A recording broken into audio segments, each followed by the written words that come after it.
It's all about love. It is all about love. The way we love the Lord will demonstrate how we love the church. People who have a love for the church will always have a love for God and His kingdom. So this morning we are here on account of the love that we have for God, the love that we have for our church, the love that we have for our fellow men, that we come here to adore, to honor, to praise, and also to have fellowship. So this morning is a truly bright morning for all of us because there is the demonstration of love here. So may this service be a wonderful blessing to you, and may the good Lord continue to strengthen us in His own special way. And may He speak to us today, because He is a God who speaks, and may we hear from Him and may we be able to obey. May this service be a wonderful blessing for all of us. God has once again given us the privilege to gather together as a congregation and lift His name and have fellowship with one another also. It's a great grace, and we thank God for it. Ever since the beginning of creation, we read in the scriptures the manifestation and working of the three persons of the Godhead. The knowledge of the triune God, though, was not fully revealed to a vast majority of the people, even to the Jews. In Jesus' time, the Jews could not comprehend and digest it when Jesus told them that God was His Father and accused Him of blasphemy.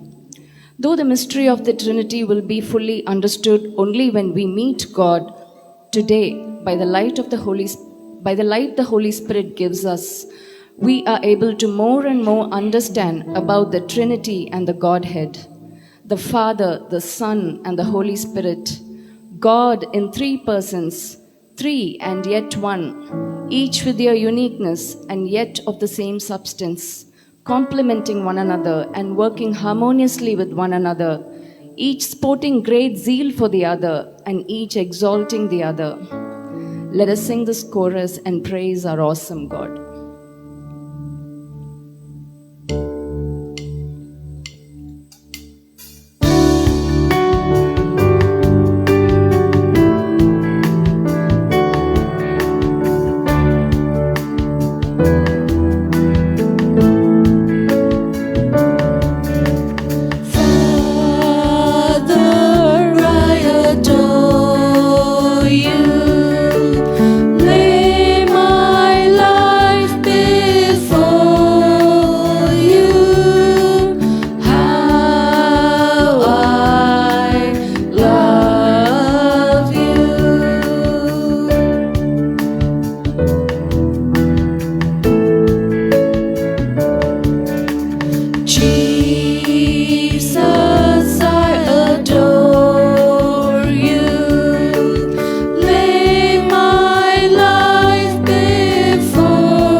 Exodus 15, we read the song of Moses, verses 15 onwards. Then Moses and the children of Israel sang this song to the Lord and spoke, saying, I will sing to the Lord, for He has triumphed gloriously. The horse and its rider He has thrown into the sea. The Lord is my strength and my song, and He has become my salvation. Again in Psalm 118:14 we read, the Lord is my strength and song, and He has become my salvation. Isaiah 12:2, behold, God is my salvation. I will trust and not be afraid, for the Lord Jehovah is my strength and my song. He also has become my salvation. Salvation, strength, and song, they go together. Because of the great salvation He has given us, we too can say, God is my salvation, my strength, my song. And this song is endless. It is God who put it in our heart. And no matter what the situation around us is or what we go through, He has kept it alive in us. Always and at all times may we exalt our God and exult in Him. Shall we sing this song?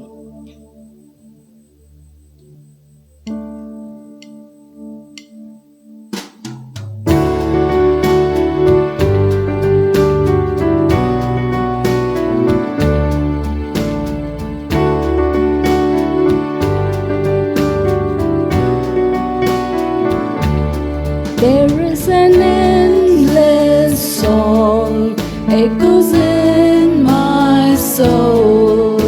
I hear the music ring, and though the storms may come, I am holding on to the rock I cling. How can I keep from singing your praise? How can I ever say enough? How amazing is your love? How can I keep from shouting your name? I know I am loved by the King, and it makes my heart want to sing. I will lift my eyes in the darkest night, for I know my Savior lives. And I will walk with you, knowing you'll see me through, and sing the songs you give. How can I keep from singing your praise? How can I ever say enough? How amazing is your love? How can I keep from shouting your name? I know I am loved by the King, and it makes my heart want to sing. I can sing in the troubled times, sing when I win. I can sing when I lose my step and I fall down again. I can sing 'cause you pick me up, sing 'cause you're there. I can sing 'cause you hear me, Lord, when I call to you in prayer. I can sing with my last breath, sing, for I know that I'll sing with the angels and the saints around the throne. How can I keep from singing your praise? How can I ever say enough? How amazing is your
Micah 7:8 says, "When I sit in darkness, the Lord shall be a light unto me."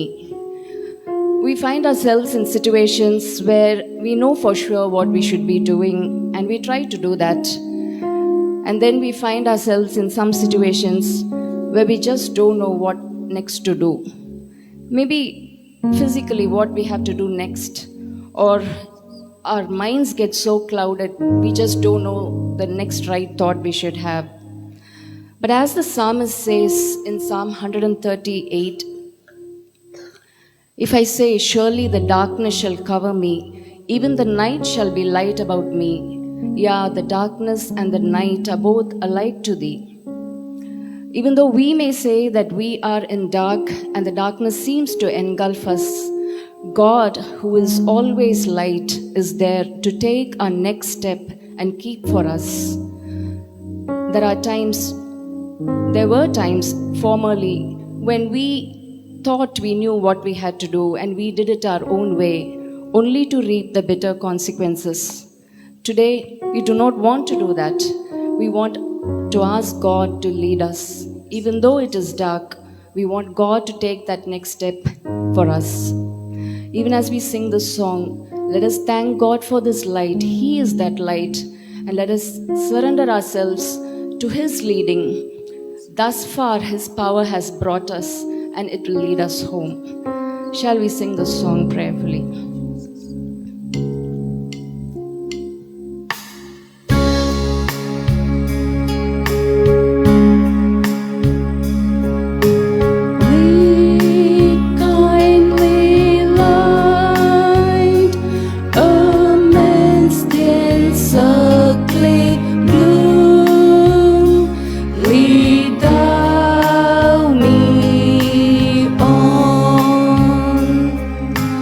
The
for all His leading and guidance thus far.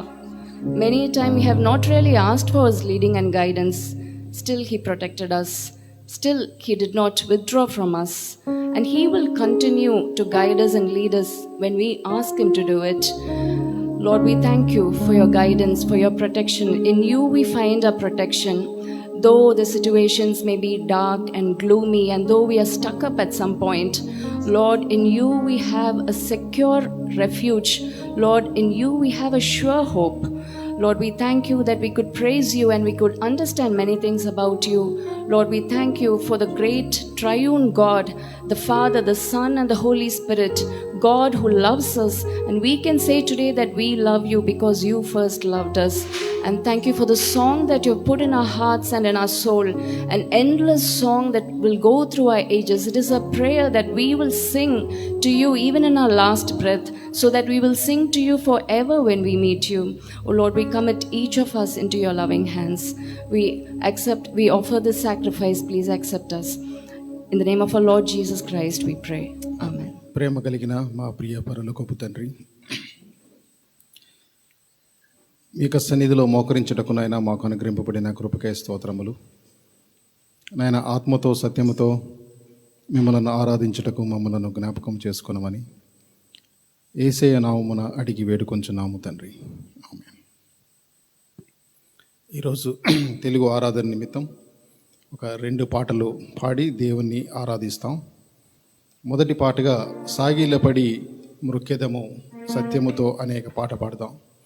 ప్రభువైన యేసుక్రీస్తు వారి గురించి ఒక 2 మాటలు మనం చూడాలి అంటే, హెబ్రీయులకు రాసిన పత్రిక 1వ అధ్యాయంలో 4వ వచనములో ఆయన గురించి ఈ విధంగా వ్రాయబడినది.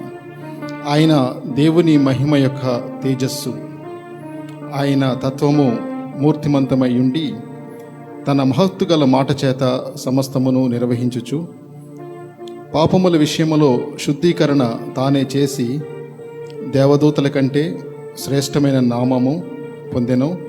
వారికంటే అంత శ్రేష్ఠుడై ఉన్నత లోకమందు మహామహుడు దేవుని కుడిపార్శ్వమున కూర్చొని ఉండెను. ఇది మన ప్రభువైన యేసుక్రీస్తు వారి గురించి వ్రాయబడిన మాటలు. మన ప్రభువైన యేసుక్రీస్తు వారు దేవుని కుమారుడు. ఆయన గురించి విశేషంగా వ్రాయబడిన మాటలు. ఆయన దేవుని యొక్క మహిమ యొక్క తేజస్సు, the radiance of his glory.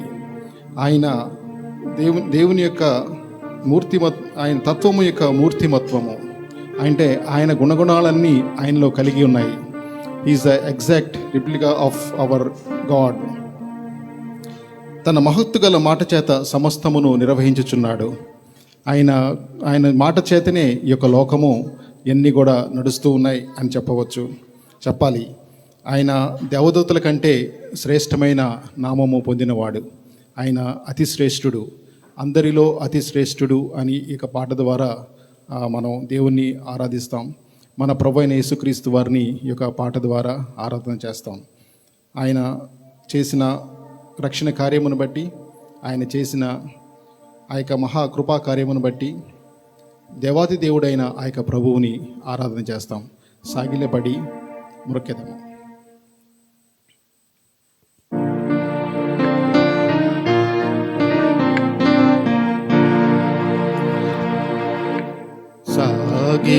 సాగిలపడి మ్రోకెదము సత్యముతో ఆత్మలో మన ప్రభు యేసుని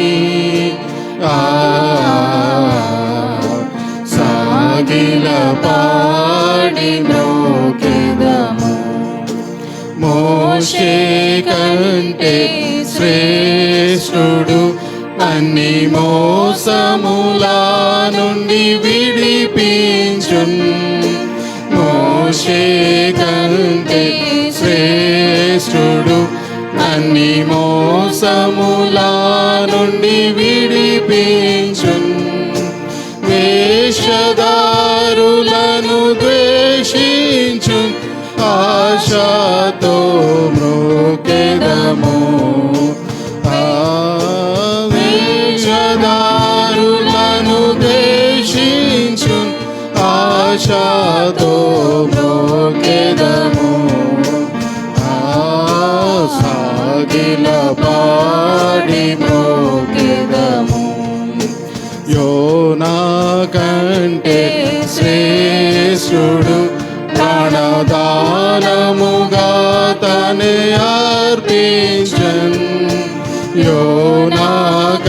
కంటే శ్రేష్ఠుడు, ప్రాణదానముగా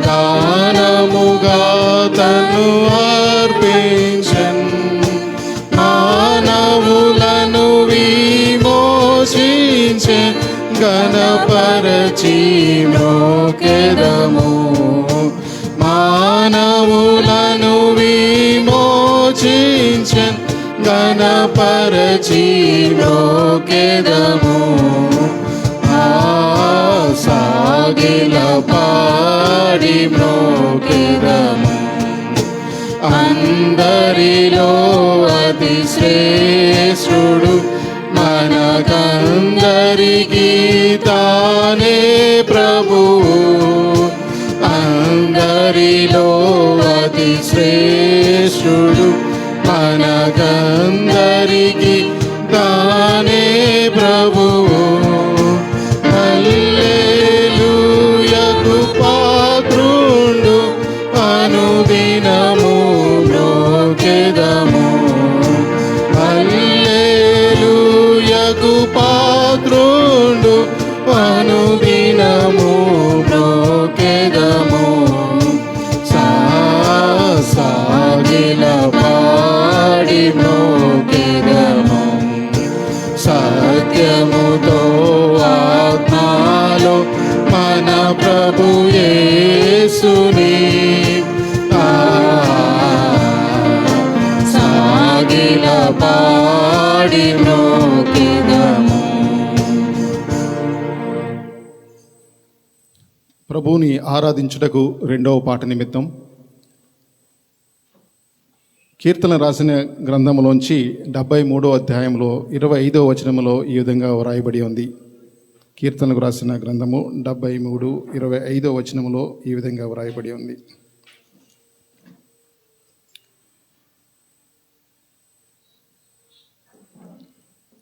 ఆకాశమందు నీవు తప్ప నాకు ఎవరు ఉన్నారు? ఆకాశమందు నీవు తప్ప నాకు ఎవరు ఉన్నారు? నీవు నాకు తోడుండగా లోకములో ఏదియు నాకు అక్కరలేదు. నీవు నాకు తోడుండగా లోకములో నాకు ఏదియు అక్కరలేదు. ఆకాశమందు నీ ఉండగా నీవు తప్ప నాకు ఎవరున్నారు? ఈ యొక్క వాక్యమును అనుసరించి రాసిన పాట. ఆకాశమందు నీ ఉండగా నేను ఎవరికి భయపడను, ఈ లోకములో నీవు నాకుండగా నేను దేనికి భయపడను. శత్రు సమూహములు నన్ను ముట్టినా నేను దానికి భయపడను. ఒకవేళ నా యొక్క పాప స్వభావం బట్టి నేను జారిపోయి వెనక ఏం చేసినా నేను తిరిగి పశ్చాత్తాపంతో ఆయన సన్నిధిలోనికి వచ్చి నాలో ప్రారంభపడిన యొక్క సత్క్రియ అంతం వరకు కొనసాగించే ఆ యొక్క ప్రభువు మీద నమ్మకం పెట్టుకొని ముందుకు సాగి ఆయన అనుగ్రహించే ఆ యొక్క నిత్య జీవంలోనికి వెళ్తాను అనే ఆ యొక్క కృప, ఆ యొక్క నిరీక్షణతో ఈ యొక్క పాట పాడతాం. ఆకాశమందు నీ ఉండగా.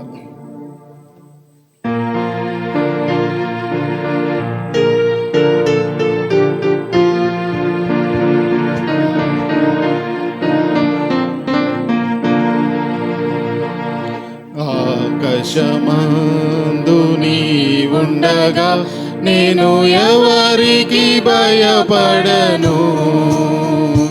నీవి లోకములో నాకుండగా నేను దేనికి భయపడను. నీవి లోకములో నాకుండగా నేను దేనికి భయపడను. శత్రు సమూహము నన్ను చుట్టినా సైతానుడు సంహరింపజూసినా. శత్రు సమూహము నన్ను చుట్టినా సైతానుడు సంహరింపజూసినా. నా సహవాసిగా నీ ఉండగా నేను ఎవరికి భయపడను. నా సహవాసిగా నీ ఉండగా నేను ఎవరికి భయపడను. ఆకాశమందు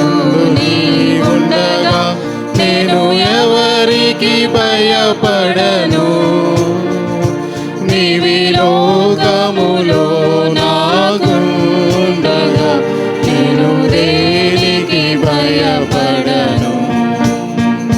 పడిపోయిన వెనుకంజ వేయక, పశ్చాత్తాపము పడి అడుగు. పడిపోయిన వెనుకంజ వేయక, పశ్చాత్తాపము పడి అడుగు. నేను క్షమించును నీ ప్రభువే, నేను ఎవరికి భయపడను. క్షమించును నీ ప్రభువే, నేను ఎవరికి భయపడను. కష్టమందు నీ ఉండగా నేను ఎవరికి భయపడను. నీవి లోకములో నాకుండగా నేను దేనికి భయపడను. నీవి లోకములో నాకుండగా నేను దేనికి భయపడను.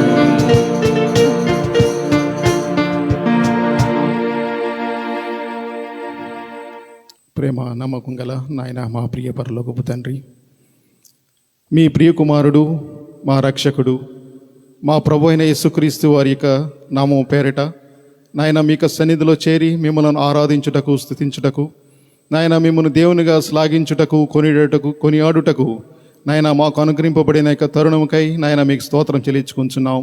నాయన అపరాధులైనప్పటికీ మా నోటిని తెరచి నాయన మీ యొక్క స్తుతి గీతము నాయన నొసగిన మా ప్రభువ మీకే వందనాలు చెల్లించుకుంటూ మా స్తుతి ఆరాధన మీ యొక్క పాద పద్మం లేక పెట్టుకొనుచున్నాము తండ్రి.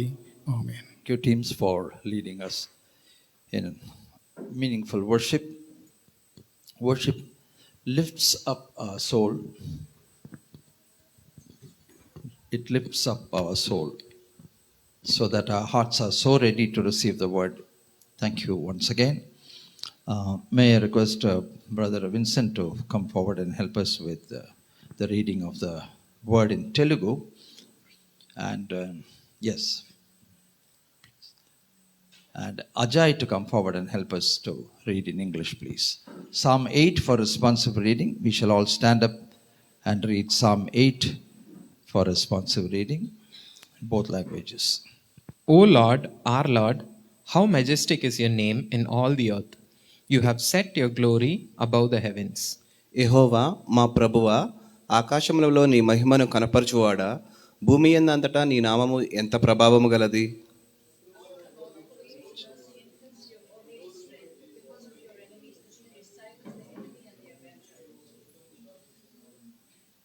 When I consider your heavens, the work of your fingers, the moon and the stars, which you have set in place, నీ చేతి పని అయిన నీ ఆకాశములను, నీవు కలుగజేసిన చంద్ర నక్షత్రములను నేను చూడగా,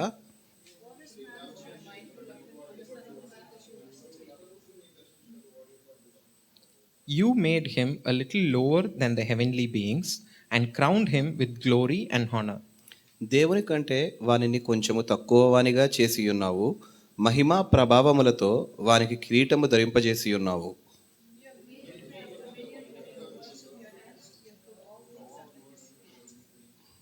All flocks and herds and the beasts of the field, గొర్రెలనన్నిటినీ, ఎడ్లనన్నిటినీ, అడవి మృగములను, ఆకాశ పక్షులను, సముద్ర మత్స్యములను,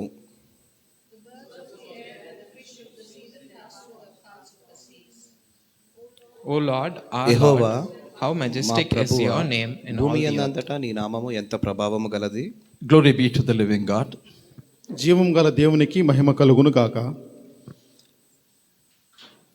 This Friday, we took the meditation from the book of 1 Thessalonians. పోయిన శుక్రవారం నాడు మొదటి తెస్సలోనికలోంచి దేవుని వాక్యాన్ని ధ్యానించాం. It was very interesting. ఎంతో ఆసక్తిగా ఉంది. The qualities or the qualifications of a church. ఈ యొక్క సంఘమునకు ఉండవలసిన లక్షణాలు, The characteristics that have to be in a church. సంఘములో ఉండవలసిన గుణగణాలు. Very often the true qualifications or the characteristics of the church is not focused in a church. అనేకమైన సార్లు సంఘములో ఉండవలసిన లక్షణాల గురించి మనం అంతగా ఆసక్తిగా కలిగి ఉండం. See, for example, the teaching of the word, prayer, and living the word, obedience, all these things are not really focused. దేవుని వాక్యము బోధించబడుట, ప్రార్థించబడుట, దేవుని వాక్యం ప్రకారం అనుసరించి నడుట కొన్నిసార్లు మనం మర్చిపోతూ ఉంటాం. Very often it is a nominal service, where people just sit, and then there are other activities of the church. కొన్నిసార్లు ఈ విషయాలు ఆచారికంగా జరిగిపోయి వేరే పనులు చేస్తూ ఉంటాం. People concentrate on those activities where everybody is participating, but how much of a spiritual transformation is there, we don't know. అనేకులు పాల్పొందినట్లుగా అనేక కార్యక్రమాలు చేస్తూ ఉంటాం, కానీ ఆత్మీయంగా ఎంత క్షేమాభివృద్ధి కలుగుతున్నది అనేది పట్టించుకోము. So when I read this passage, I was deeply touched as to what should the church must comprise of. ఈ యొక్క వాక్యం చదువుతున్నప్పుడు సంఘము ఏమి కలిగి ఉండాలి అనే విషయాన్ని నేను ఒకసారి ఆలోచన చేశాను. So kindly turn with me to the first epistle of Paul to Thessalonians, chapter 1. తెస్సలోనికలకు పౌలు గారు రాసిన పత్రికను మొదటి అధ్యాయం గురించి ఒకసారి చూద్దాం. In the first verse we see the greeting. మొదటి వచనంలో ఆ యొక్క వందనం చూస్తా ఉన్నాం. In verse 2, Paul directly goes to say, we'll all read together in both the languages. రెండో వచనం అందరం కలిసి చదువుదాం. We give thanks to God always for you all, making mention of you in our prayers. We give thanks to God always for you, says Paul. ఇక్కడ మీ ఎల్లప్పుడూ మీ గురించి మేము ప్రార్థన చేస్తూ దేవునికి కృతజ్ఞతాస్తుతులు చెల్లిస్తున్నామని చెప్తూ ఉన్నాడు. And we make a mention of you in our prayers. మా యొక్క ప్రార్థనలో మిమ్మల్ని ఎల్లప్పుడూ జ్ఞాపకం చేసుకుంటున్నాము అంటున్నాడు. It's wonderful for the minister of God to remember the church and to pray for each of them and to give thanks for them. దేవుని సేవకులకి ఆ యొక్క సంఘములో ఉన్న ప్రతి ఒక్క వ్యక్తి గురించి ప్రార్థన చేయటం చాలా ప్రాముఖ్యం. And notwithstanding, he goes on to say in verse 3, remembering without ceasing your work of faith. దేవుని ఎదుట మానక జ్ఞాపకము చేసుకొనుచున్నాము మీ విశ్వాసమును బట్టి. I would love the children to be held by the parents, especially during the word. ఇక వాక్యం చెప్పేటప్పుడు పిల్లలను కొంచెం తల్లిదండ్రులు కొంచెం దగ్గరగా పెట్టుకోవాలని. Thank you. This says, remembering without ceasing your work of faith. మీ యొక్క విశ్వాసంతో కూడిన యొక్క కార్యమును మేము మానక జ్ఞాపకము చేసుకుంటున్నాము. There must be faith and there must be the work of faith to demonstrate that faith. మనకి విశ్వాసం ఉండాలి, ఆ యొక్క విశ్వాసముతో కూడిన కార్యము కలిగి ఉండాలి. Because there cannot be a faith without acts. ఎందుకంటే ఆ యొక్క కార్యాలు లేకుండా ఆ యొక్క విశ్వాసం ఉండలేదు. James in his epistle makes it very clear. యాకోబు రాసిన పత్రికలో అది ఎంతో స్పష్టంగా చేయబడింది. Faith without works is dead. ఎందుకంటే క్రియలు లేని విశ్వాసము మృతము అని రాయబడింది. One can say, I have immense faith. అనొచ్చేమో మాకు ఎంతో విశ్వాసం ఉంది అని. James says, where are your acts to demonstrate that faith? అయితే నీకున్న ఆ యొక్క విశ్వాసాన్ని ప్రదర్శించుటకు నీకున్న క్రియ ఏంటి? And this is really beautiful. ఇది ఎంతో అద్భుతం. Paul says, your work of faith. ఇక్కడ పౌలు అంటున్నాడు మీ యొక్క క్రియతో, మీ యొక్క విశ్వాసంతో కూడిన క్రియ అని. In the church, people demonstrated their faith with their works. ఇక్కడ సంఘములో తమకున్న విశ్వాసం బట్టి వాళ్ళు క్రియలు చేసినట్లుగా మనం గమనిస్తా ఉన్నాం. Beloved, this morning this particular passage challenges all of us, including me who is preaching the message. ఇక వాక్యం చెప్తున్నా నాతో కలిసి మీ అందరికీ ఇదొక గొప్ప సవాలు. How often have you thought about what kind of a faith you have? మనం ఎన్నిసార్లు మనకున్న విశ్వాసం గురించి ఆలోచన చేశాం? Because your own heart will testify. ఎందుకంటే మన హృదయం మనకు చెప్తుంది. In 1 Corinthians, the last chapter, Paul goes on to ask people, do you have faith in you?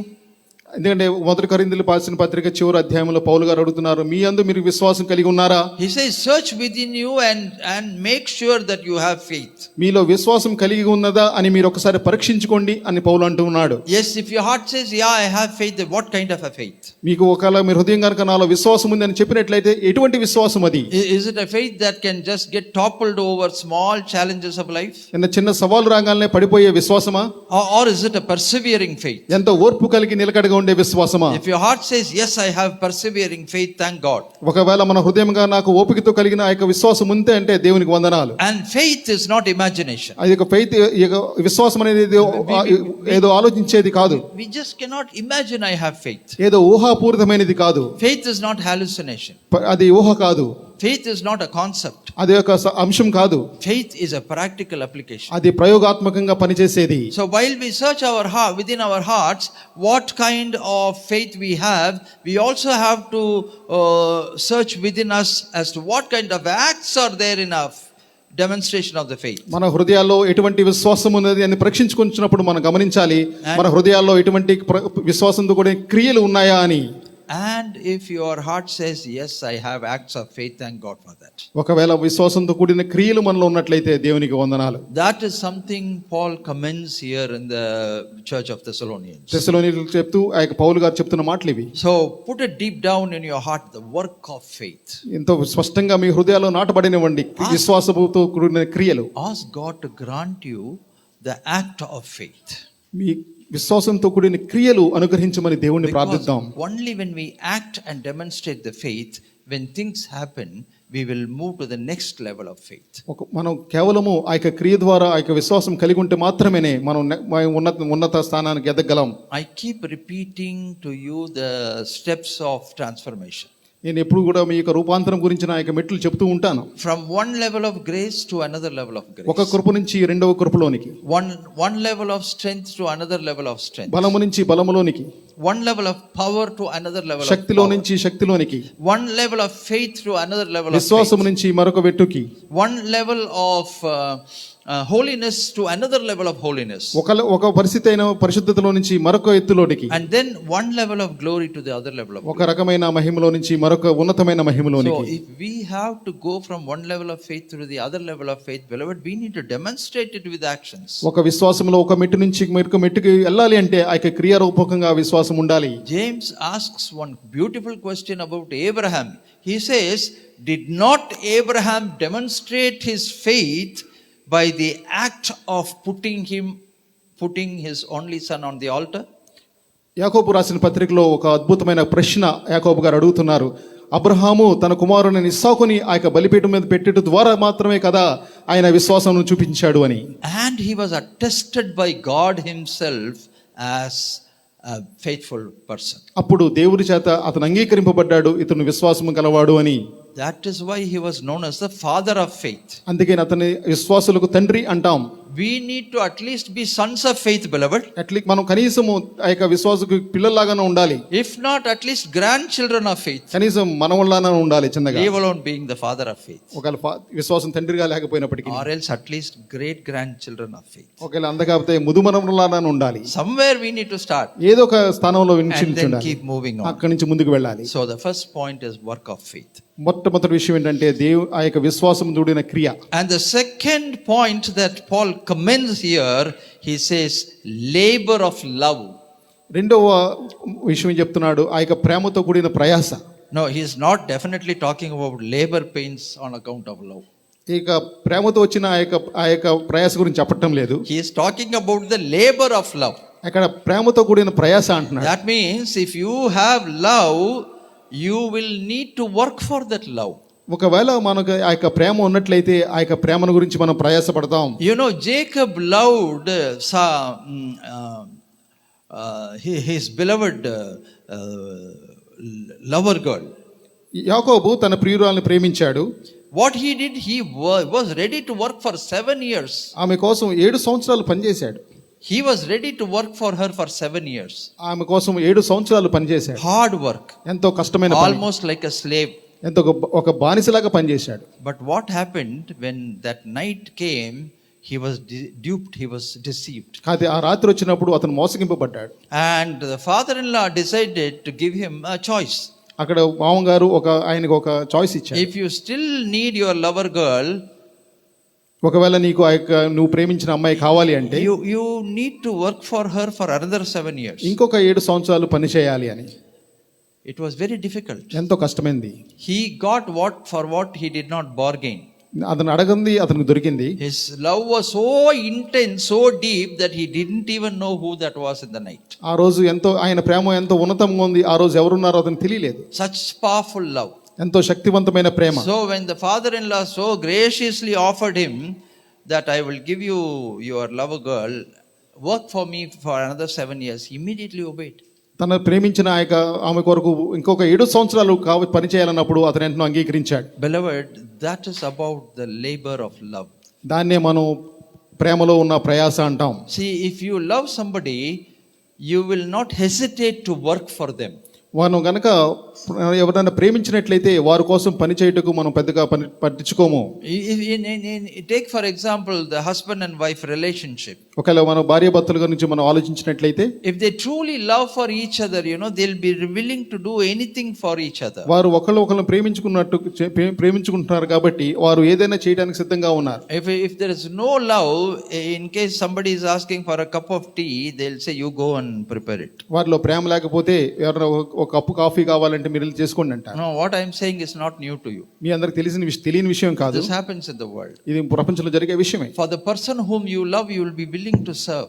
మీరు ప్రేమించిన వ్యక్తికి మీరు సేవించడానికి సేవ అందించడానికి సిద్ధంగా ఉంటారు. Think about the love of the mother. తల్లి యొక్క ప్రేమ గురించి The చూద్దాం. mother is willing to do anything for the child, whether the child deserves or not. తల్లి తన పిల్లల కోసం ఏదైనా చేయడానికి సిద్ధంగా ఉంది. That's about the love of the mother. అది తల్లి యొక్క ప్రేమ. And the labor of the mother is always there on account of the love. తల్లి యొక్క ప్రయాస ఆ యొక్క పిల్లల మీద ఎప్పుడూనే ఉంటుంది. So when we say we love God, beloved, what kind of a labor do we have? మనం దేవుని ప్రేమిస్తున్నాము అని చెప్పినప్పుడు ఆయన కోసం ఏమి ప్రయాస పడుతున్నాము అనేది ప్రశ్న. You say I love the church, what kind of a labor do you have? మనం సంఘాన్ని ప్రేమిస్తున్నాము అన్నప్పుడు సంఘం కోసం మనం ఏమి ప్రయాస పడుతున్నాము అనేది ప్రశ్న. What labor are you willing to give for the church? మనం సంఘానికి ఏమి ప్రయాస పడుతున్నాం?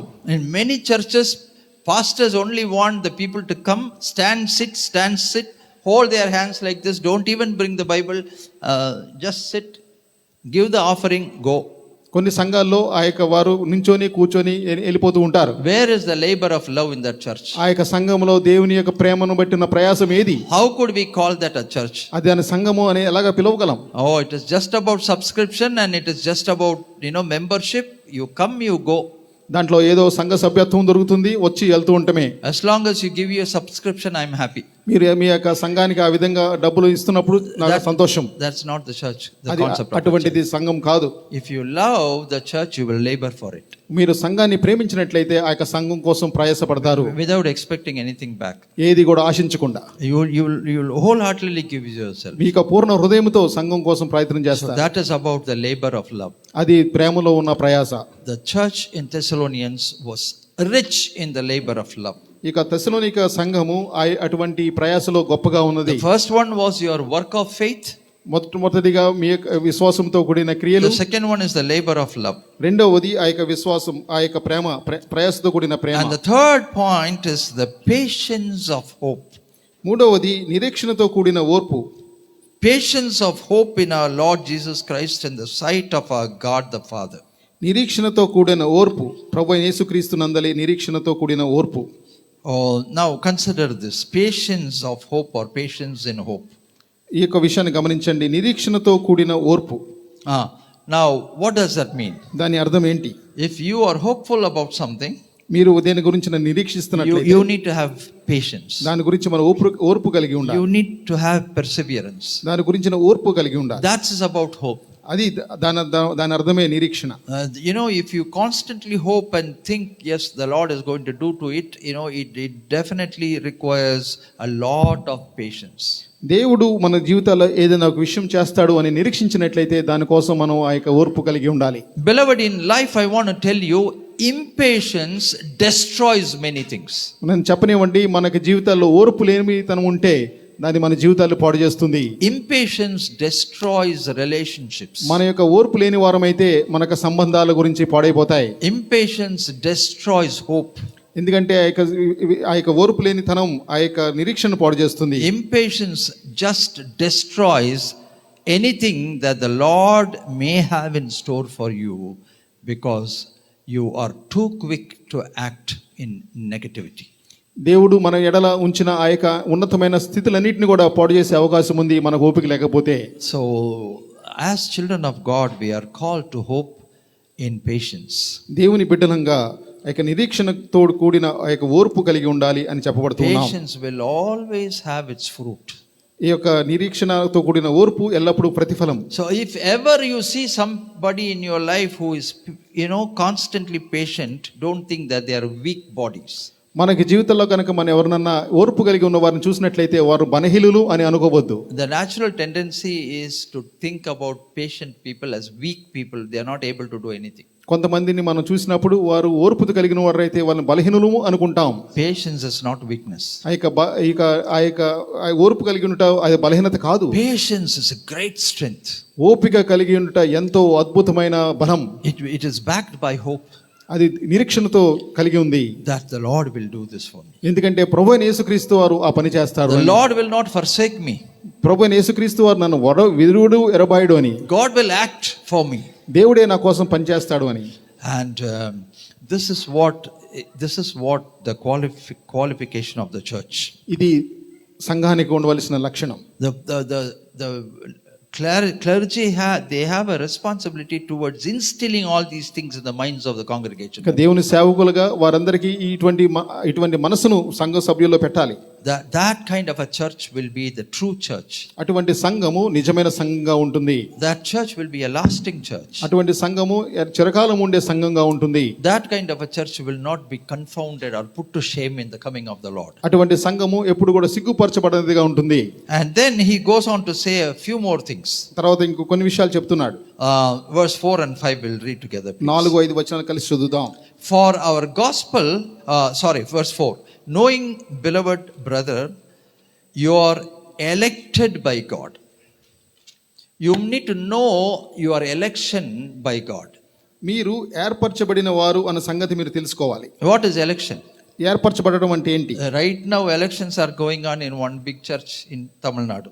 ఒక పెద్ద తమిళనాడులో ఒక పెద్ద సంఘములో చర్చిలో ఎలక్షన్ జరుగుతూ ఉన్నాయి. It is rather such a sorry state of affairs. ఎంతో విచారకరమైన పరిస్థితి ఏంటంటే The church is divided by caste. ఆ యొక్క కులముతో ఆ యొక్క సంఘము విభజింపబడింది. At least two people fighting against each other. ఇద్దరు రెండు విధాలుగా పోట్లాడుకుంటున్నారు. Coming to blows. అవి కొట్టుకుంటున్నారు. Going to court. కోర్టులకు వెళ్తున్నారు. Like the local body elections, the people canvassing and meeting people in the night and giving gifts and asking them to vote for people. వారి రాత్రుల్లో బయట ప్రపంచంలో జరిగిన విధంగానే ఈ ఎలక్షన్లు కూడా జరుగుతూ ఉన్నాయి. Shameful acts. ఎంతో సిగ్గుకరమైన పని. That defy the church in the public. ఆ యొక్క సంఘం యొక్క పరిస్థితి చాలా ఘోరంగా ఉంది. It is rather very sad. ఎంతో విచారం. The church is divided by caste feelings. ఇక కులం పేరిట ఆ యొక్క సంఘం విభజింపబడింది. The church is divided by enmity. ఆ యొక్క శత్రుత్వంతో ఆ యొక్క సంఘం విభజింపబడింది. So they sit and always think about the other party. They are not listening to the message. They are not participating in the church. వాళ్ళు వర్తమానం వినుట కంటే ఇతరుల గురించి ఆలోచించడం They are ఎక్కువైపోయింది. sitting and planning after the service, whom should I give a blow to? ఈ సంఘం ఈ యొక్క పరిచర్య అయిపోయిన తర్వాత ఎవరిని కొట్టాలి అన్నట్టుగా చూస్తున్నారు. Sad state of affairs. ఎంతో విచారకరం. It's not about that election, beloved. నేను ఆ యొక్క ఎలక్షన్ గురించి మాట్లాడటం లేదు. We have been chosen by God. మనం దేవుని చేత ఏర్పరచబడిన I వారు. want to assure you here this morning, you are here not because of your choice, but because of Him, the one who has chosen you. ఈ ఉదయకాల సమయంలో మనం ఇక్కడ ఉన్నామంటే ఏదో మనవంతట మనం వచ్చిన వారం కాదు, కానీ ఆయన మనం ఏర్పరచుకొని ఇక్కడ తీసుకొచ్చాడు. Let us not despise that election. అటువంటి ఆ యొక్క ఏర్పాటును మనం తృణీకరించవద్దు. So he says, knowing, beloved brethren, your election by God. మీరు ఏర్పరచబడిన సంగతి. For a gospel did not come to you in word only, but also in power. ఈ యొక్క సువార్త కేవలం మీ మాట ద్వారా కాదు, కానీ శక్తితో మీ వద్దకు వచ్చింది. What I am preaching to you should not just be a word, beloved. నేను మీతో చెప్పేది కేవలం ఒక మాట మాత్రమే కాదు. It should be in power. అది శక్తితో కలవాలి. It should grant you the power. అది మీకు శక్తిని ఇవ్వాలి. Because the word of God has power. ఎందుకంటే దేవుని వాక్యము శక్తి And కలిగినది. it is for us to receive that power. మనకి ఆ యొక్క శక్తి మనం పొందాలి. And then he goes on to say, and in the Holy Spirit and in much assurance, as you know what kind of a men we were among you for your sake, and you became followers of us and of the Lord, having received the word in much affliction with joy of the Holy Spirit. ఎలా అనగా దేవుని వలన ప్రేమించబడిన సహోదరులారా, మీరు ఏర్పరచబడిన సంగతి అనగా మా సువార్త మాటలతో మాత్రమే కాదు, శక్తితోనూ పరిశుద్ధాత్మతోనూ సంపూర్ణ నిశ్చయతతోనూ మీ యొద్దకు వచ్చి ఉన్న సంగతి మీకు తెలియను. You know, it was a church which was in affliction, but even in affliction, they received the word with the joy of the Holy Spirit. వారు ఎంతో శ్రమల్లో ఉన్నప్పటికీ ఆ యొక్క ఆనందముతో పరిశుద్ధాత్మ దేవుని యొక్క వాక్యాన్ని విన్నారు. Are you in affliction on account of the gospel? మనం స్వార్థ నిమిత్తం మనం శ్రమల్లో ఉన్నామా? Are we like missionaries suffering? మనం యొక్క మిషనరీ లాగా ఆ యొక్క బాధపడుతూ ఉన్నామా? Is our church directly affected and attacked because of persecution? ఇక ఆ యొక్క పర్సిక్యూషన్ తో మన సంఘం attack చేయబడుతుందా? Are you in persecution by any chance? మన యొక్క శ్రమల్లో ఉన్నామా? Our hearts will say no. మన మనసులకు తెలుసు కాదు అని. So all the more reason why we need to even more receive the word in the Holy Spirit with joy. కాబట్టి మనం ఎంతో ఆనందంగా దేవుని వాక్యాన్ని మనం అంగీకరించాలి. If the church which was in affliction could receive the word with joy of the Holy Spirit, beloved, how much more should we be willing to receive the word of God? శ్రమల్లో ఉన్న సంఘము ఆ యొక్క దేవుని వాక్యాన్ని అంగీకరించినప్పుడు మనం ఇంకా ఎంత ఎక్కువగా ఆ యొక్క సంఘ దేవుని వాక్యాన్ని అంగీకరించాలి. When we receive the word of God joyfully, it's going to become a blessing to you. మనం దేవుని వాక్యాన్ని ఆ యొక్క సంతోషంగా మనం అంగీకరించినప్పుడు అది మనకు ఆశీర్వాదం. Imagine somebody, if they come to gift you with a mobile phone, a new mobile phone or a camera or whatever gadget, you know, how joyfully we will receive it. మనం ఎవరైనా ఆ యొక్క మొబైల్ ఫోన్ కానీ ఏదైనా మంచి camera కానీ ఇచ్చినట్లయితే మనం ఎంతో ఆనందంగా స్వీకరిస్తాం. Do we receive the word with such joy? మనం దేవుని వాక్యాన్ని అటువంటి ఆనందం స్వీకరిస్తున్నామా? Or just has it become just a habit, you know, okay, he preached, he says something. ఆయన ఏదో బోధించాడులేండి అని ఊరుకుంటున్నామా? No, we must receive the word with joy. మనం దేవుని వాక్యాన్ని ఆనందంతో స్వీకరించాలి. Then it will go deep down on the inside of us. అది మన లోతులకి వెళ్ళిపోతుంది. It will start taking shape, beloved. అది మన యొక్క దేహాల్లో అది ఒక ఉంటుంది. Now I'm going to tell you something very, very important. చాలా ప్రాముఖ్యమైన విషయం చెప్తాను. The word became flesh and he became Jesus Christ. ఇక దేవుని వాక్యము ఆ యొక్క శరీరధారి ఈ లోకానికి వచ్చిన యేసు ప్రభు. The word has the power to become a person, a personality. ఒక దేవుని వాక్యము ఒక శరీరంగా ఒక దేవుని యేసు ప్రభు రూపంలో వచ్చాడు. If you receive this verse with joy and with concentration, this word is not going to leave you empty. ఈ యొక్క వాక్యాన్ని మనం ఆనందంతో స్వీకరించినట్లయితే మనం ఖాళీగా విడిచిపెట్టబడం. The word has such power, it can start working on the inside of you. ఈ యొక్క దేవుని వాక్యానికి ఎంత శక్తి ఉందంటే మన లోపల పనిచేస్తూ ఉంటుంది. It will bring solutions to your problems. మన యొక్క సమస్యలకు అదే జవాబు తీసుకుని వస్తుంది. Joyfully receive the word, it will bring healing to your body. దేవుని వాక్యాన్ని అంగీకరించినప్పుడు మన యొక్క దేహాలకు స్వస్థత. The word will become a blessing to you. ఈ యొక్క దేవుని వాక్యం మనకు ఆశీర్వాదకరంగా మారుతుంది. So always receive the word joyfully. కాబట్టి ఎల్లప్పుడూ కూడా దేవుని వాక్యాన్ని ఆనందంతో స్వీకరిద్దాం. So that you can taste the blessing of the word of God. కాబట్టి తద్వారా మనం దేవుని యొక్క ఆశీర్వాదాలు పొందుతాం. So beloved, this morning in conclusion I want to again repeat what characteristics did the church of Thessalonians have.